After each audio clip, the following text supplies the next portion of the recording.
The fisherman saw it first, a dark shape in the Irish mist. He thought it was a log or a seal. He rowed his small boat closer. The shape had arms and a face. The eyes were wide open, staring at a gray sky they could no longer see. The man wore strange dark armor, etched with symbols the fisherman had never seen. He ran. He didn't know he was the first witness to the death of an empire. By noon, the entire village knew. By nightfall, the entire coast. It wasn't just one body, it was 10, then 50, then hundreds. They washed ashore on a tide of death, a silent invasion of corpses. The beaches of Sligo and Donegal became a graveyard. They were Spanish soldiers, young men, old men, boys who had never shaved. Their faces were hollow from starvation, their hands raw from clawing at splintered wood. With them came the wreckage. Entire galleons, the pride of Spain, were smashed against the cliffs. Masts the size of ancient trees were snapped like twigs. Gold coins, silver crosses, and elegant swords were scattered in the surf, worthless trinkets in a kingdom of death. An entire fleet had been erased from the sea. 130 ships left Spain. They called it the Invincible Armada. 30,000 men, the finest army in the world, sent to conquer England. They were blessed by the Pope. They were funded by the gold of the New World. They were unbeatable. The history books tell a simple story. They say a storm destroyed them, a freak Protestant wind, a divine act of God that saved England. But that's a lie. It's the story the victors wanted you to hear. The storm was only the beginning. The real horror started when the survivors made it to shore. The truth is hidden in the coroner's reports, the ones the English crown tried to suppress. The bodies told a different story. Many had no water in their lungs. They hadn't drowned. They had starved to death, their stomachs filled with boiled leather and seaweed. And the wounds were the most disturbing part. Some were from English pikes, from the brutal skirmishes that happened on the beaches, but many more were from Spanish steel. Officers were found with daggers in their backs. Navigators were found hanging from trees, executed by their own crew. Men had been shot at close range, not by an enemy, but by the man standing next to them in the lifeboat. This isn't a story about a naval battle. It's about what happens when thousands of trained soldiers are left to die. When the chain of command shatters. When every man becomes an island and every other man is the enemy. It's a story of mutiny on a scale never seen before. It's about captains hoarding the last biscuits while their men ate rats. It's about noblemen fighting to the death over a single cask of fresh water. The whispers of madness became louder than the crashing waves. The official records in Spain were sealed. An entire chapter of their history, their greatest naval disaster, was buried in shame. The English celebrated a victory they didn't fully earn. The truth was left in unmarked graves on a cold, unforgiving coast. This case defies logic. It's a ghost story written in blood, a puzzle where every piece is a human tragedy. To join us as we dig up the truth on this and other dark chapters of history, subscribe to the channel right now. Your subscription helps fund these deep dives into the unknown. Now, to understand how an empire's pride became a cannibal's feast, we must go back to the very first mistake. The fatal error made in a king's palace, long before a single ship ever set sail. The fatal error was arrogance. It was born in the cold stone palace of El Escorial. King Philip II of Spain didn't listen to his admirals, he listened to God. And he was convinced God wanted England broken. This divine mission began with a catastrophic mistake, the man he chose to lead. Spain's greatest naval commander, the legendary Álvaro de Bazán, Marquis of Santa Cruz, had died suddenly. He was a sea wolf, a man who had fought pirates and empires and won. He knew the English Channel. He knew its treacherous tides and unpredictable storms. His plan for the invasion was meticulous, cautious. He demanded more ships, better supplies, and a safe port. The king saw this as a lack of faith. When Santa Cruz died, Philip saw it as a sign. God had removed the doubter. Now he needed a replacement. He didn't choose another sailor. He chose the Duke of Medina Sidonia. The Duke was one of the wealthiest men in Spain, a respected land general, brave and loyal. But he knew nothing about ships. He had never commanded a fleet. He got violently seasick just crossing a river. He wrote a desperate secret letter to the king. He begged to be excused. He wrote, "I have no experience of the sea. I know nothing of navigation. I will fail." The king read the letter, and he burned it. The Duke's loyalty, he decided, was more important than experience. A land general who vomited at the sight of waves was sent to command the greatest fleet ever assembled. The veteran captains on board, men who had sailed with Santa Cruz, looked at their new commander. They saw his pale face, his unsteady legs. They didn't see a leader. They saw a dead man walking, and they knew he was taking them with him. It was a suicide mission from the start. The second mistake was the food. It was a disaster born of haste and corruption. The invasion was rushed. Contractors in Lisbon, eager for royal gold, built the supply barrels from cheap, green, unseasoned wood. On the long voyage, under the hot sun, the wood warped and shrank. The seals broke. Fresh water, more precious than gold, leaked out, turning the dark, cramped holds into swamps of filth. The salted beef, meant to last for months, turned black and putrid within weeks. The biscuits, the sailors' daily bread, became a crawling mass of maggots and weevils.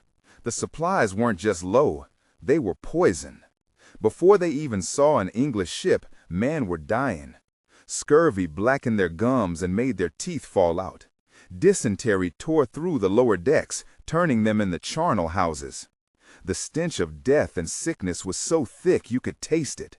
The priests on board walked among the dying, offering last rites, but they couldn't offer a sip of clean water. The officers kept the few remaining good casks for themselves, under armed guard. The common sailors watched. They saw the injustice. They felt the hunger gnawing at their bellies, and they remembered. The third mistake was the technology. The Spanish ships were magnificent. They were floating castles, tall and imposing, packed with soldiers. They were designed for the calm Mediterranean, where naval battles were decided by grappling and boarding. You would sail up next to the enemy, your soldiers would swarm their deck, and you would win with Spanish steel. But the English Channel was not the Mediterranean, and the English didn't fight that way. Their ships were smaller, faster, more nimble. They were wolves circling a herd of lumbering bears. And then there were the cannons. The Spanish cannons were heavy, powerful siege weapons, but they were mounted on clumsy carriages that made them incredibly slow to reload. It could take up to 15 minutes to haul a cannon back, swab it, load it, and run it out again. The English, however, had developed a revolutionary four-wheel carriage. Their gun crews could reload and fire 3, sometimes 4 times for every single Spanish shot. The Armada sailed into a gunfight with weapons that were obsolete. They had more guns, but the English could fire faster. It was a battle of attrition they were guaranteed to lose. The final mistake was the plan itself. It was a fantasy drawn on a map by men who had never tasted salt spray. The Armada was not supposed to fight the English Navy. They were a massive, glorified ferry service. Their one job was to sail through the hostile English Channel, anchor off the coast of the Netherlands, and meet up with the Duke of Parma's elite army of 30,000 men. Then they would escort this army across the water to invade England. The plan had a fatal flaw. There was no deep-water port for the Armada to safely anchor. They would have to wait in the open sea, exposed to the English Navy's attacks and the North Atlantic's brutal weather. Worse, Parma's army wasn't ready. They needed at least a week to load onto their transport barges once the Armada arrived. A week! An entire week for the Spanish fleet to sit like a lame duck in enemy territory. And how would they coordinate this? Communication was almost impossible. A single, small, unarmed pinnace had to brave the channel, dodge English patrols, find Parma's headquarters, deliver the message, and return. The entire success of a multi-million ducat invasion rested on one tiny boat. So the fleet set sail. 30,000 men, led by a commander who was terrified of the ocean. They were eating rotting food and drinking foul water. They were sailing ships that were too slow, with guns that fired too slowly. They were following a plan that had zero chance of success. The English Navy was waiting. The storms were gathering. But the real enemy was already on board. It was in their stomachs, it was in their minds, it was in the cold, hard certainty that their leaders had already betrayed them. The first English sails appeared like shark's fins on the horizon off Plymouth. The Spanish commanders were almost relieved. A battle was better than wasting away from disease. They formed their famous crescent, a wall of floating fortresses meant to be unbreakable. The Duke of Medina Sidonia gave the order to engage. But the English didn't come close. They danced on the edge of the wind, just outside the range of the Spanish cannons. Then the puff of smoke. A cannonball screamed across the water, hitting a mainmast, sending deadly splinters across the deck. Then another. The English were picking them apart from a distance. The Spanish soldiers stood on the decks with swords ready, but there was nothing to board. They were just targets, watching as their ships were crippled by an enemy they couldn't touch. The Spanish gunners fired back in fury, but their heavy cannonballs mostly churned the sea. For every one shot they fired, the English fired 4. It was a week of this torture, a slow, agonizing chase up the English Channel. The Armada lumbered forward, a wounded beast, as English wolves nipped at its heels. Sleep became impossible. The constant thunder of cannons, the splintering of wood, the screams of the wounded. The men were exhausted and starving. The rotten biscuits were gone. They were eating rats caught in the bilge and boiling the leather from their belts. The water was now just brackish slime. Men drank it and died in agony. The Duke saw the morale collapsing. He ordered the execution of any captain who broke formation, then executed one of his own sergeants for questioning command. The body was hung from the yardarm as a warning. But it was a confession. The leadership was losing control. Finally, they reached Calais, the rendezvous point. They dropped anchor, a floating city of despair. They waited, staring at the coast of the Netherlands, willing Parma's army to appear. A day passed, then another. No sign of Parma, no message. The English fleet anchored nearby, watching. Paranoia became a roar. The men saw their officers on the quarterdeck, eating from a private stash of food, drinking wine. The whispers started. Parma isn't coming. He made a deal with the English. The Duke led us here to die. Fights broke out on the lower decks. Knives were drawn over a stolen piece of hardtack. A man was thrown overboard in the dead of night. Order was a memory. And then, on the third night, the English attacked. Not with cannons, they sent fire. 8 of their own ships, packed with tar and gunpowder, were set ablaze and sent drifting towards the anchored Armada. They were hell-burners. To the terrified, exhausted Spanish sailors, they looked like the fires of hell itself. Panic shattered the fleet. There was no time to weigh anchor. The only order was, cut the cables. Captains hacked at the thick anchor ropes with axes. The unbreakable crescent formation dissolved into chaos. Ships collided in the darkness, scattering to escape the flames. The fleet was broken. The formation was gone. They were alone. When the sun rose, the English were upon them. The Battle of Gravelines was not a battle, it was a slaughter. The smaller, faster English ships swarmed the isolated Spanish galleons, unleashing hellish broadsides that tore through the hulls. Wood exploded. Cannons were smashed from their mounts. Men were vaporized. The Spanish soldiers could do nothing.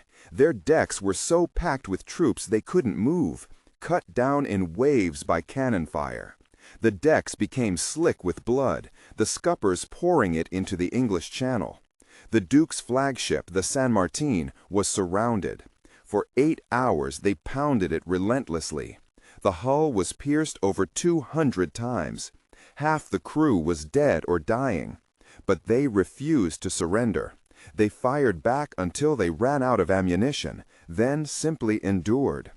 By the end of the day, the Armada was in ruins. Thousands were dead. Many ships were sunk, many more crippled and barely afloat. The wind had shifted.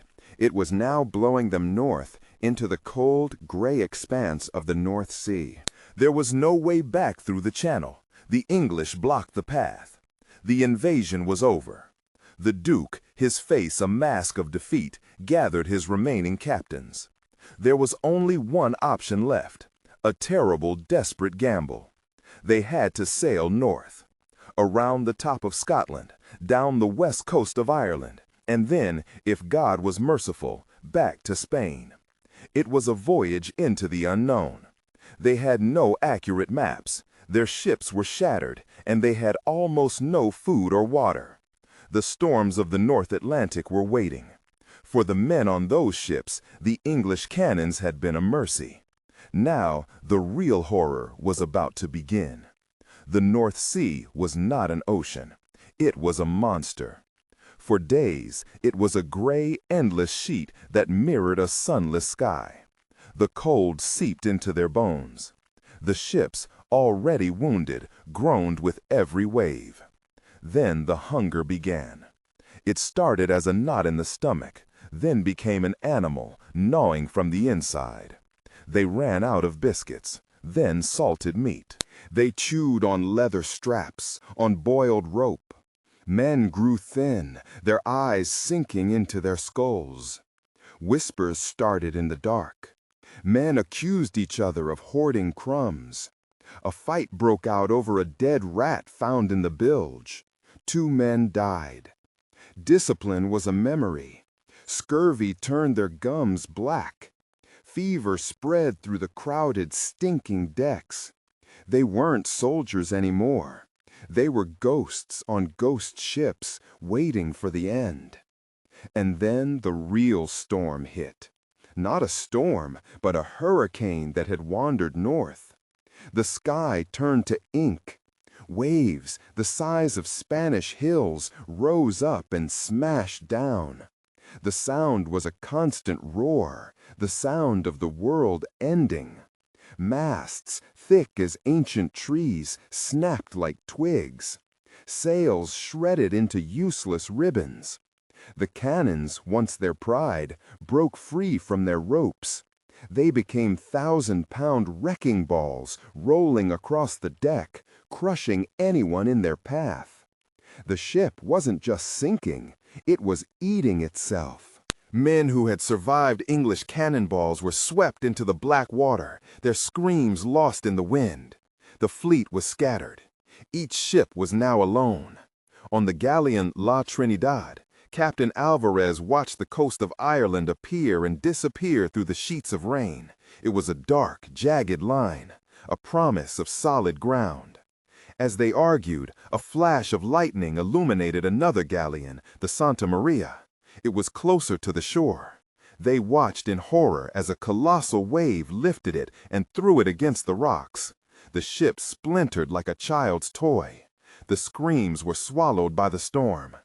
Alvarez turned to his first mate, Ricardo, his eyes burning. "That is your course. That is the death you choose for us."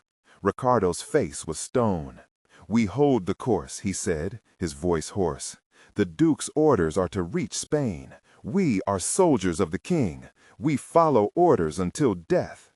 Alvarez laughed, a dry, cracking sound. "Honor? Look at them, Ricardo. There is no honor in watching your men eat rats. There is no glory in a grave at the bottom of this cursed sea. I am their captain. My first duty is to them, not to a duke who is safe in his cabin 100 leagues away." He pointed a shaking finger at the land. There is salvation. We land the ship. We find food." "That is Ireland," Ricardo spat. "A hostile land. They will kill us on the beaches. It is a stain on our honor to surrender to savages." "They might kill us," Alvarez agreed. "But this sea will kill us. I choose might." He turned to the men huddled on the deck, their faces pale in the gloom. "We are making for the coast. Who is with me?" Ricardo drew his sword. The steel scraped, a sharp sound against the storm's howl. "This is mutiny. I will not allow it. The first man who moves dies." Silence. The only sound was the wind and the groaning ship. Then a man stepped forward, a gunner named Mateo, holding a rusty boarding axe. He spat on the deck. "I have a family in Cadiz. I will not die for this nobleman's pride." He took a step. Ricardo lunged, his sword flashing. But he was weak from hunger. Mateo parried the blow with the axe handle, the impact jarring Ricardo's arm. That was the signal. The dam of discipline broke. The crew was a wave, and it crashed over Ricardo. They weren't soldiers anymore. They were a pack of starving wolves. "I will kill you if you try," Ricardo gasped, trying to find his footing. "No," Alvarez said, his voice cold as the ocean spray. "They will." The crew surged forward. There was no grand duel. It was a brutal, desperate mob.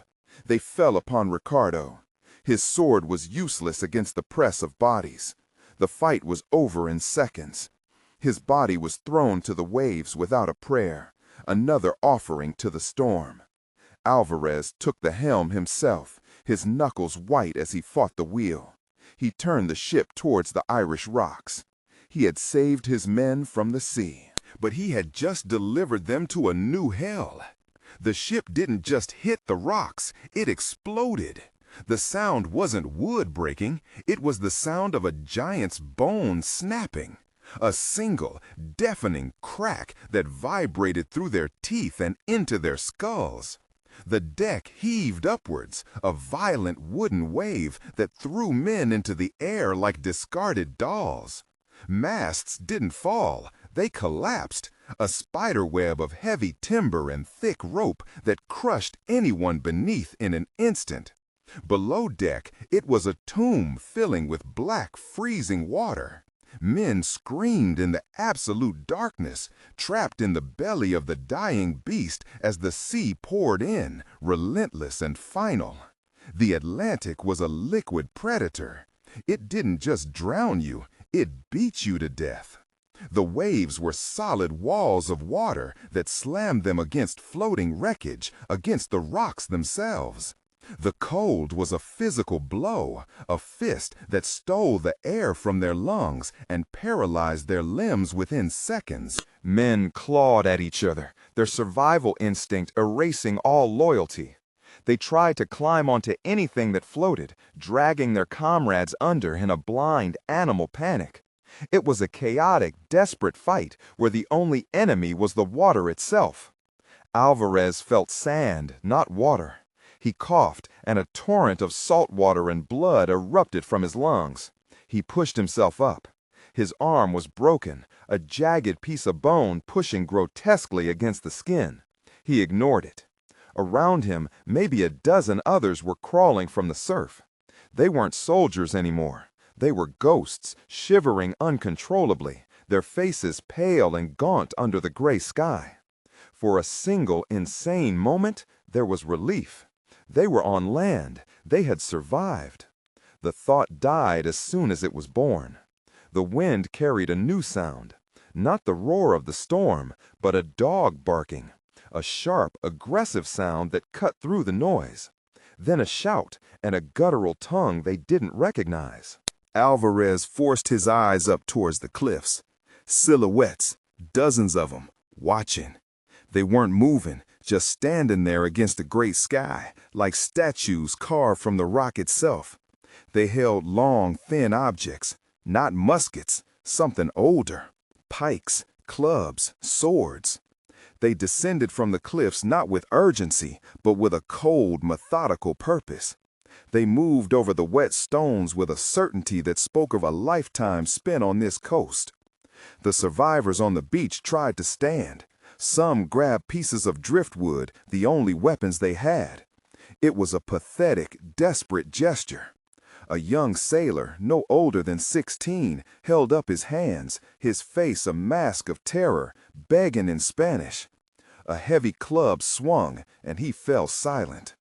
There was no battle. It was a culling. The Spanish were too weak, too cold, too broken to fight back. They were cornered animals, and the locals were the hunters. Alvarez watched, paralyzed, as the men he had led to this shore were butchered one by one. He saw the face of the man who had challenged him, the one who wanted to die with honor at sea. He was run through with a rusty pike. His eyes met Alvarez's for a fleeting second, filled not with anger, but with a terrible final understanding. Soon, only Alvarez was left. He stood, his broken arm hanging uselessly at his side, the cold rain washing the blood from his face.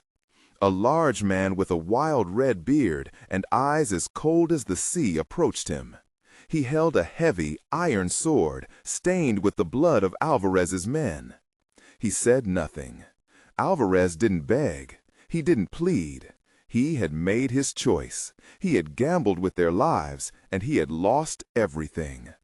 He looked past the man, out at the sea that had brought him here, and the wreckage of his ship being torn apart by the waves.